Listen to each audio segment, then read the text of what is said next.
이사야 66장 1절부터 4절까지, 이사야 66장 1절부터 4절까지.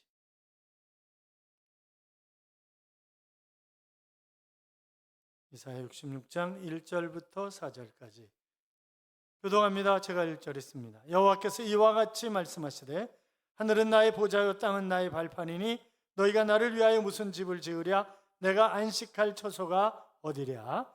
나 여호와가 말하노라. 내 손이 이 모든 것을 쓰므로 그들이 생겼느니라. 물은 마음이 가난하고 심령이 통회하며 내 말을 듣고 떠는 자 그 사람은 내게 소를 잡아 드리는 것은 살인함과 다름이 없이 하고 어린 양으로 제사를 드리는 것은 개의 목을 꺾음과 다름이 없이 하며 드리는 예물은 돼지의 피와 다름이 없이 하고 분향하는 것은 우상을 찬송함과 다름이 없이 행하는 그들은 자기의 길을 택하며 그들의 마음은 가증한 것을 기뻐한즉 나 또한 유혹을 그들에게 택하여 주며 그들이 무서워하는 것을 그들에게 임하게 하리니 이는 내가 불러도 대답하는 자가 없으며 내가 말하여도 그들은 듣지 않고 오직 나의 목전에서 악을 행하며 내가 기뻐하지 아니하는 것을 택하였음이라 하시니라. 아멘. 같이 인사하겠습니다. 주의 이름으로 잘 될 것입니다. 더 잘 될 것입니다. 끝없이 잘 될 것입니다. 아멘. 예배 자리에 함께 하신 여러분, 하나님께서 동행하심으로 이 한 주간도 행복한 한 주간의 삶이 될 줄로 믿습니다. 우리가 이사야 40장부터 지금 이사야서 후반부를 보고 있는데, 이사야는 우시아 왕이, 친척이었던 우시아 왕이 바로 죽던 해에 성전에 들어갔다가 결국 천사들 그리고 하나님을 만나게 됩니다. 누가 우리를 위하여 갈고 그렇게 말씀하셨을 때 주여 내가 여기 있나이다 나를 보내소서. 그러면서 그때부터 이제 선지자로 쓰임 받고 이제 고난의 길을 가게 되는 거죠. 자, 이 이사야서는 두 파트로 나눠져 있습니다. 1장부터 39장까지는 이스라엘 백성들이 어떤 죄를 저질렀으며 하나님이 그들에게 어떻게 징계하셨는가, 하나님의 심판이 무엇인가에 관한 그런 이야기를 하고 있다고 한다면 40장부터 66장까지는 심판하셨던 그 백성들, 그들에게 하나님이 어떻게 회복시켜 주실 것인가 라고 하는 그런 이야기를 하고 있습니다.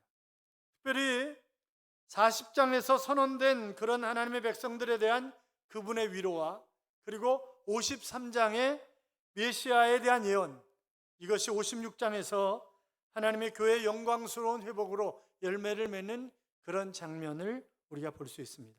특별히 오늘 본문이 기록된 66장은 이렇게 회복된 교회가 바로 하나님과 어떤 평화적 관계를 누리게 되는가, 그리고 마지막 심판에 있던 그런 사람들이 어떻게 영광스러운 미래를 맞이할 수 있는가, 또 하나님의 교회가 얼마나 하나님과의 좋은 관계를 가지고 평화스러운 그런 교회가 될 수 있는가 하는 것에 관한 그런 이야기를 하고 있습니다. 특별히 2절에 보면 마지막 부분에 내가 돌보려니와 라고 하는 그런 표현이 있습니다.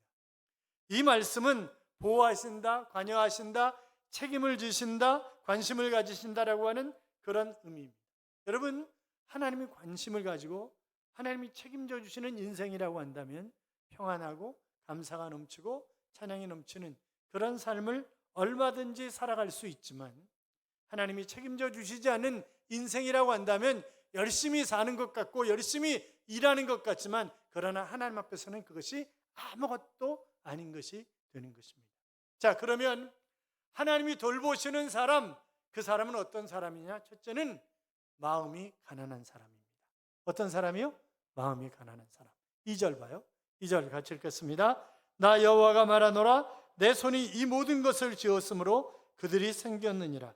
물은 마음이 가난하고 심령에 통회하며 내 말을 듣고 떠는 자 그 사람은 내가 돌보려니와. 아멘. 그러면 여기 마음이 가난한 사람이 과연 어떤 사람인가 라고 하는 것입니다. 돈이 없는 사람이요? 일할 능력이 없는 사람이요? 고아와 과부요?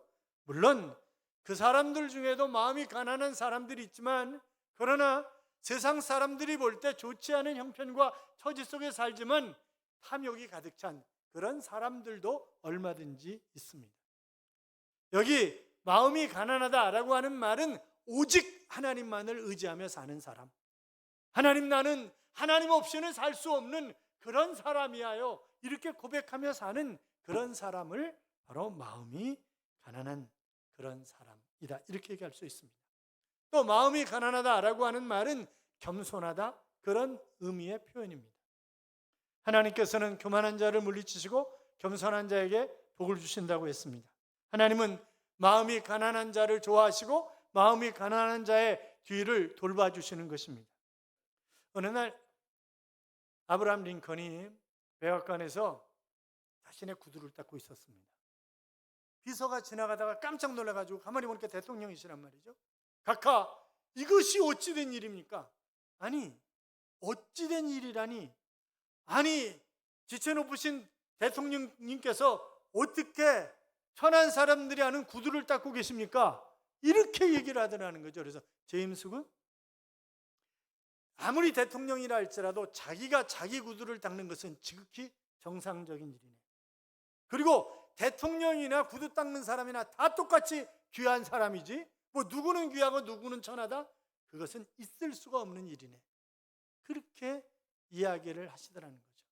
그래서 이 비서가 겸손하고 사리에 맞는 말을 하시는 링컨을 더 존경하게 되었다 하는 그런 이야기를 써놨습니다.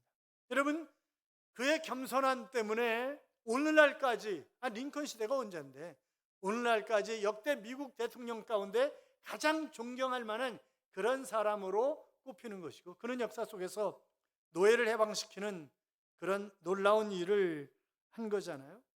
여러분, 우리나라에 보면 과거에 과거 시험이 있었습니다. 뭐 시험을 보고 제일 잘 본 사람의 시험지들 다 쌓아놓고 맨 위에 놓는 거죠. 그래서 그것을 압권이다, 이렇게 얘기를 하는 것입니다. 맨 위에 올려놓았다, 그래서 압권이라고 하는 거예요. 모든 것을 다 눌렀다, 이제 그런 말이죠. 압권은 장원급제한 시험지라고 하는 그런 말입니다. 여러분, 교만은 모든 것 위에 올라서 있다라고 하는 그런 말이에요.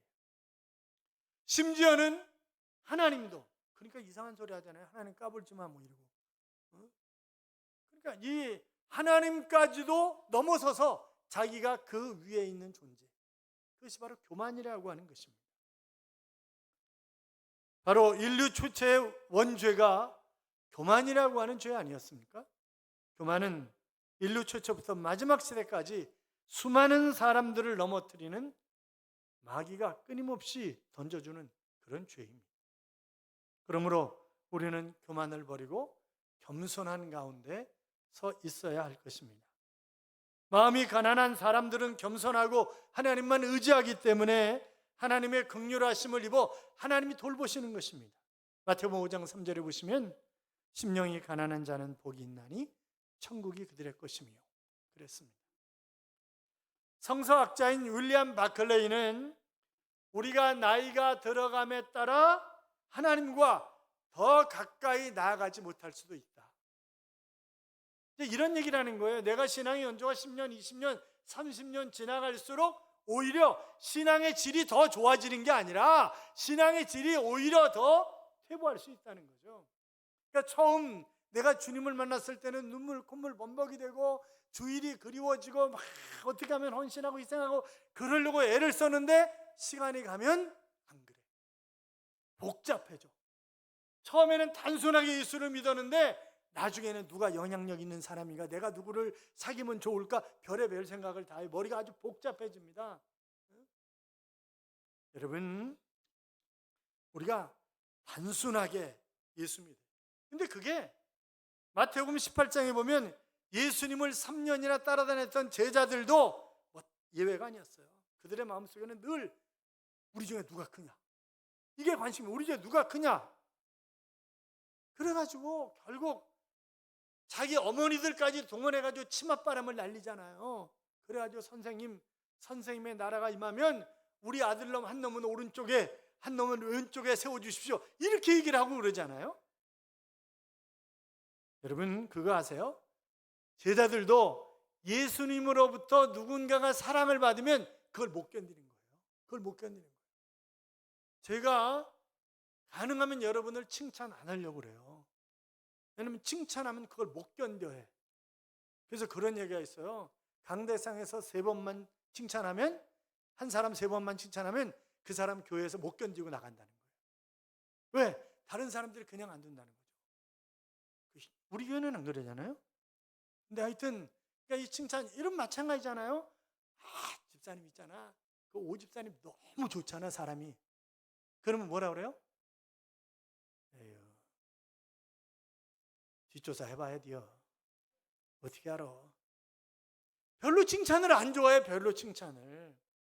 칭찬하면 같이 칭찬하고 이러면 얼마나 좋아요.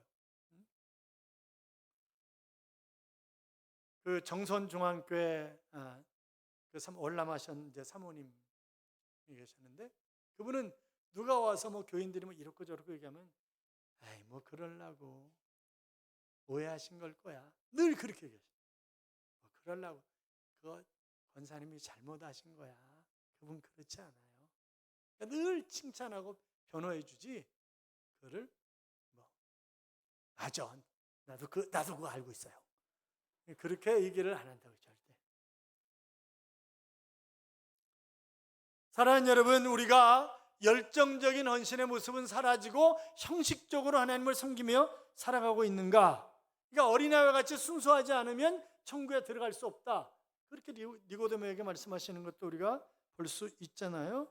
사랑하는 여러분, 심령이 가난한 사람은 자기를 드러내지 않고 스스로 낮추는, 그래서 오직 하나님만 의지하고 겸손하게 살아가는 사람, 그런 사람을 하나님이 돌보시기 때문에 마음이 가난한 사람이 되어 하나님의 돌보심을 받고 살아가시기를 주님의 이름으로 축원합니다.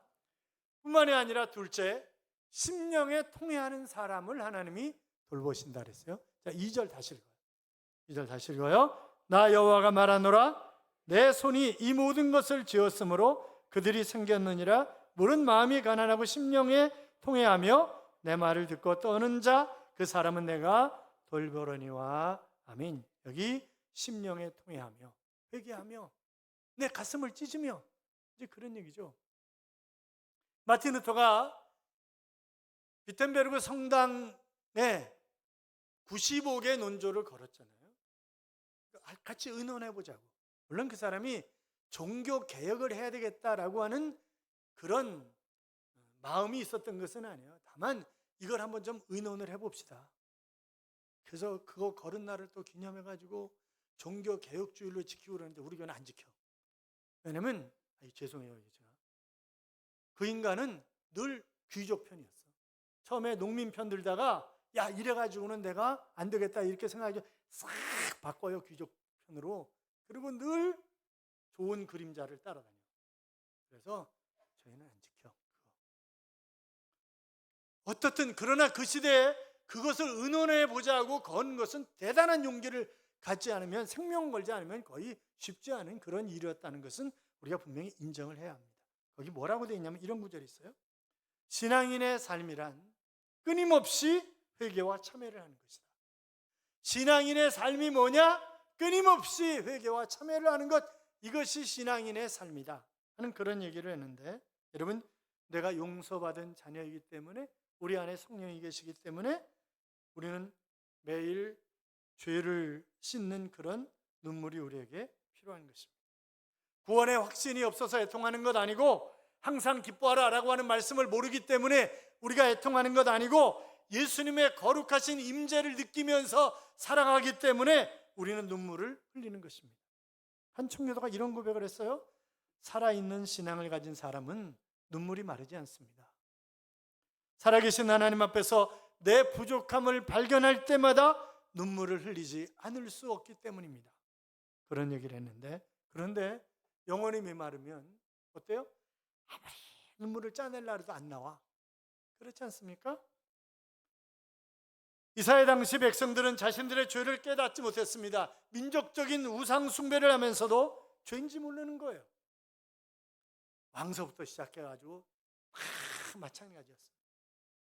그러나 남은 자들, 성경이 지칭하는 남은 자라고 하는 그런 일부 경건한 사람들, 그들은 철저하게 민족의 죄를 가지고 회개하는 거죠. 그들에게 세상의 소유나 기쁨이 주어진 것은 아니지만, 그러나 하나님의 큰 위로가 임하는 것을 우리가 보게 됩니다. 사랑하는 성도 여러분, 하나님의 위로는 애통하는 자에게 내려지는 것입니다. 마태복음 5장 4절에 보시면 애통하는 자는 복이 있나니 그들이 위로를 받을 것이며, 하나님이 위로를 받는단 말이죠. 우리가 애통할 때 바로 눈물이 고인 눈에 십자가에 못 박히신 예수님이 보이기 시작하고, 부활하신 주님이 보이기 시작하고, 하늘 보좌 우편에서 지금도 나를 위해서 말할 수 없는 탄식으로 기도하시는 그 주님이 그려지기 시작하는 것입니다. 신앙은 눈물을 먹고 자랍니다. 여러분, 다윗과 사울이 똑같이 실수를 했어요. 그런데 사무엘 선지자가 사울을 책망할 때 그는 변명하기에 급급합니다. 그러나 다윗은 나단 선지자가 책망을 할 때, 이미 다윗 때는 왕권이 강화된 때이기 때문에 단칼에 선지자를 베어버릴 수도 있어요. 그런데 얼마나 눈물로 회개했는지 마치 침상이 눈물에 뜨는 것 같았다, 이런 표현을 쓰고 있는 것을 우리가 볼 수 있지 않습니까? 여러분, 베드로나 가룟 유다나 똑같이 주님 배반했어요. 그러나 베드로는 회개의 기회가 왔을 때 그는 철저하게 회개하지만, 가룟 유다는 회개의 기회를 놓치고 결국 산에 올라가서 목을 메어 떨어지는 것이 줄이 끊어가지고, 그러다가 중간에 튀어나온 바위에 배가 치이고, 그래서 배가 터져 죽었다. 그래서 어디는 목 메어 죽었다, 어디는 배가 터져 죽었다, 이제 그런 거죠. 결국 조합해 보면, 그러니까 회개했느냐 아니냐, 그것이 중요하단 말이죠. 그래서 하나님은 철저하게 회개하는 사람, 그 사람의 뒤를 봐주시겠다, 돌봐주시겠다, 그런 약속을 하고 있는 것은, 여러분 성경에 보면 하나님이 철저하게 우리를 얼마나, 그래서 이사야 49장 15절에 보면 여인이 어찌 그 젖먹는 자식을 잊겠으며 자기 태에서 난 아들을 긍휼히 여기지 않겠느냐, 그들은 혹시 잊을지라도 나는 너를 잊지 아니할 것이라, 그렇게 말씀하시잖아요. 그런데 옛날 부모는요, 정말 자식으로 해서 얼마든지 죽을 수도 있고 얼마든지 다, 물론 지금도 대부분 그렇죠. 그러나 요새는 그냥 자식 죽이는 부모들이 또 너무 많아. 예. 세상이 어떻게 가는지 잘 모르겠어요. 그러나 하나님은 절대 우리를 잊지 않는다고 하셨습니다. 놀라지 말라, 나는 내 하나님이 됨이라. 나는 내 하나님이야, 내가 너를 책임진다니까 걱정하지 마, 그렇게 얘기하시는 거예요. 하나님이 얼마나 감사해요. 그렇잖아요. 참으로 너를 도와주리라. 여러분, 진정으로 나를 도와줄 분은 오직 하나님이십니다. 인간은 필요에 따라 도와주는 거예요. 그렇잖아요. 심령에 통회하십시오. 내가 철저히 회개하면 사업을 하다가도 다시 일어설 수 있습니다. 죽을 병에 걸렸다 할지라도 하나님의 놀라운 치료의 역사를 경험할 수도 있습니다. 심령의 통회함으로 하나님의 돌보심을 받으시기를 주님의 이름으로 축원합니다. 뿐만이 아니라 거기 2절 그때 본문에 뭐라고 그랬어요? 말씀을 듣고 떨어야. 이 말씀은 말씀 가운데 철저히 순종해야 라고 하는 그런 말이에요.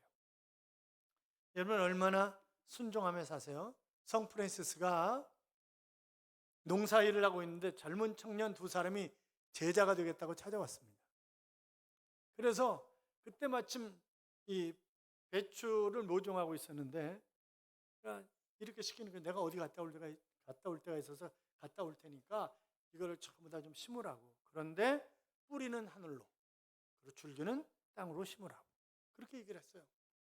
그랬더니 한 친구는 선생님이 시켰으니까 이유가 있겠지, 뿌리는 다 하늘로 하는 거예요. 그런데 한 친구는 한참 하다가 이건 아니잖아, 선생님 이거 잘못 얘기하신 걸까요? 틀림없이. 그리고 뿌리는 땅으로, 그리고 줄기는 하늘로, 이래서 심는 거죠. 저녁 때쯤 돼가지고 프란시스가 돌아왔어요. 보니까 한 친구는 전부 다 뿌리를 땅으로 심어놨는 거죠. 그래서 자네는 참 농사 짓는 것도 알고 똑똑하네. 그런데 예수님의 제자가 될 수는 없네. 돌아가게. 그렇게 얘기를 하는 거죠. 그리고 전부 거꾸로 심어놓은 그 친구한테는 자네는 무조건 순종하는 사람인데 주님에게는 그런 제자가 필요하네. 자네는 오늘부터 제자의 훈련을 받게나. 그랬다고 하는 그런 제자가 있어요. 얘기가 있어요. 여러분, 나에게 지금 명령하시는 분이 누구인가 라고 하는 것을 우리가 잘 알아야 돼요. 그분이 하나님이시라면 내 이성적으로, 지식적으로, 경험적으로 이해가 되지 않는다 할지라도 순종해야 되잖아요. 거기에는 하나님의 뜻이 있을 것이기 때문에. 그렇잖아요. 여러분, 이 성경은, 모세오경은 주전 1400년대경에 쓰여진 성경입니다. 맨 마지막 요한계시록은 주 100년 가까이 되어서 쓰여진 책입니다. 그러면 성경이 몇 년 동안 쓰여졌어요? 약 1500년 동안 쓰여진 것입니다. 이거는 바로 우리가 어떻게 살아야 되는가, 우리의 생활 지침이에요. 그래서 그런 말씀도 드렸잖아요. 구약은 거의 전쟁에 관한 그런 얘기인데, 그것은 바로 우리가 사는 세상에서 우리는 끊임없이 영적 전쟁을 하면서 살아가야 되는 사람들이기 때문에 어떻게 살아야 전쟁에서 승리할 수 있는가, 어떻게 살아야 하나님을 바르게 섬길 수 있는가, 어떻게 하면 마귀가 좋아하는 것인가, 그런 것들을 구분하고 삶 속에서 바르게 살아가도록 하기 위해서 우리에게 주신 그런 말씀이라. 예레미야 13장 17절에 보시면, 너희가 이를 듣지 아니하면 나의 심령이 너희 교만을 인하여 은근히 곡할 것이며 여호와의 양무리가 사로잡힘을 인하여 눈물을 흘려 통곡하리라. 그러니까 우리가 말씀을 읽거나 듣거나 그러면서 순종하지 않으면 하나님이 통곡하신다는 거예요. 크리스찬 심리학자인 프랭크 미너스라고 하는 사람이 예수 믿는 사람들이 문제에 부딪혔을 때 어떻게 그 문제를 해결할 것인가 라고 하는 원리를 7가지로 제시를 했어요. 첫째는 그 문제를 뚫을 수 있다고 하는 것을 믿어라. 둘째는 성경, 기도, 교회 후에 그 문제를 살펴라. 셋째는 막다른 골목에서도 하나님께서 함께 하신다는 것을 믿어라. 넷째는 문제를 피하지 말고 직면하라. 다섯째, 절대로 포기하지 말라. 여섯째, 패배를 통해 성숙하라. 일곱째, 하나님의 관점에서 문제와 인생을 살펴보라 라고 하는 그런 얘기를 했습니다. 여러분, 내가 어떤 일을 하는데 나 정말 신앙생활 열심히 하고 그리고 헌신하고 충성하는데 자꾸 길이 막혀. 그러면 하나님이 다른 길을 준비해 놓으신 거예요. 다른 길을. 세계적인 지휘자인 토스카니라고 하는 사람이 있습니다. 이 사람 눈이 너무 안 좋은 거예요. 그러니까 이 악보가 제대로 안 보이는 거지. 이게 원래 바이올린 켜는 사람인데, 그래서 악보를 외우는 거예요. 그런데 다른 사람들과 조화를 이루어야 되니까 다른 파트 악보도 다 외우는 거예요. 근데 어느 날 지휘자가 갑자기 못 오게 됐어요. 갑자기 못 오는 거예요. 야, 그럼 우리 가운데 누가 지휘를 해야 되잖아. 그럼 지휘할 사람 누구야? 아니, 악보 늘 외우고 있는 토스카닌이잖아. 그것이 바로 세계적인 명지휘자로 출발하는 출발점이었습니다. 그날 지휘자가 왔다고 한다면 그가 지휘자가 될 일이 없었어요. 그러니까 길이 없으면 하나님 또 다른 길을, 내가 힘들고 안 되는 것 같으면, 그런데 하나님이 더 멋진 미래를 준비하셨다는 사실을 알고 하나님을 더 겸손하게 의지하는 거예요. 그 말씀에 순종하는 거예요. 사랑하는 여러분, 하나님을 바르게 알고 말씀대로 순종하며 살아 하나님의 돌보심을 받으시기 바랍니다. 또 한 가지는 하나님께서는 진심으로 예배하는 자를 돌보시는 것입니다. 자, 3절 봐요. 3절 같이 읽어요. 소를 잡아 드리는 것은 살인함과 다름이 없이 하고 어린 양으로 제사를 드리는 것은 개의 목을 꺾음과 다름이 없이 하며 드리는 예물은 돼지의 피와 다름이 없이 하고 분향하는 것은 우상을 찬송함과 다름이 없이 행하는 그들은 자기의 길을 택하며 그들의 마음은 가증한 것을 기뻐한 자. 그러니까 이런 얘기예요. 하나님 앞에 제사를 드려. 양도 잡고 소도 잡고 염소도 잡고 가난한 사람 또 비둘기도 잡고 그래야 제사를 드려. 그런데 마음은 하나님 앞에 안 드려. 하나님 나 안 받는다는 거예요. 다른 데 보면 차라리 성전 문이 닫혔으면 좋겠다, 그렇게 표현하시는 것도 볼 수 있어요. 그러니까 내가 정말 한 주간의 삶 속에서 주님을 뜨겁게 사랑하고 생활하다가 와서 예배를 드리는 것은 참된 예배지만 하나님 없이 살다가 성경책 어디 있는지도 모르고 찾아가지고 먼지 털고, 요새는 또 이것도 안 가져와. 찾아. 하나님이 형식적인 예배를 받지 않으시겠다는 그런 얘기 하시는 거예요, 지금. 그러니까 하나님이 기뻐하시는 건 뭐예요? 예배의 성공자로 사는 거예요. 예배가 중요하잖아요. 예배가 중요하잖아요. 그래서 예배의 성공자로 사는 사람, 형식적인 예배가 아니라 참된 예배를 드리는 사람, 그 사람을 내가 돌봐주겠다. 그런 얘기를 하시는 거죠. 사랑하는 성도 여러분, 무릇 가난한 마음이 되어 하나님을 더 의지하시기 바랍니다. 무릇 회개하는 마음으로 더 통회하시기 바랍니다. 말씀 앞에 두려워 떠는 마음으로 더 순종하는 자가 되시기 바랍니다. 무엇보다 예배를 우선하는 예배의 성공자가 되시기를 바랍니다. 그렇게 살아가셔서 2024년이 하나님의 심판이 아니라 하나님이 돌보시는 자로 살아 우리의 생각하는 것에 더 넘치도록 허락하시는 그런 하나님의 풍요로움을 늘 누리며 살아가는 복된 하나님의 자녀들이 되시기를 주님의 이름으로 축원합니다. 이런 찬양이 있어요. 내 주께 기도해 날 지켜주시네. 나 잠들 때에도 날 이끄시는 주, 낙심될 때에 위로하시며 우리를 위하여 안전한 곳에 인도하여 주시네. 주 뜻을 찾으려 나 기도드리네.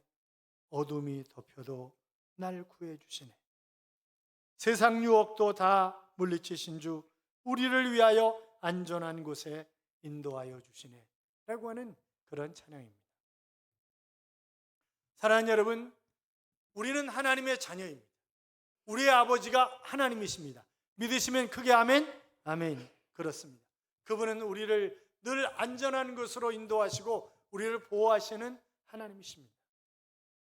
내가 하나님 앞에 정말 오직 하나님만 의지하고 회개하고 순종하고 예배의 성공자로 살며 기도하면 그 하나님은 더 멋진 세계로 우리를 인도하실 것입니다. 하나님의 풍요로움이 넘실거리는 귀한 삶을 살아가시기를 주님의 이름으로 축복합니다. 축복합니다.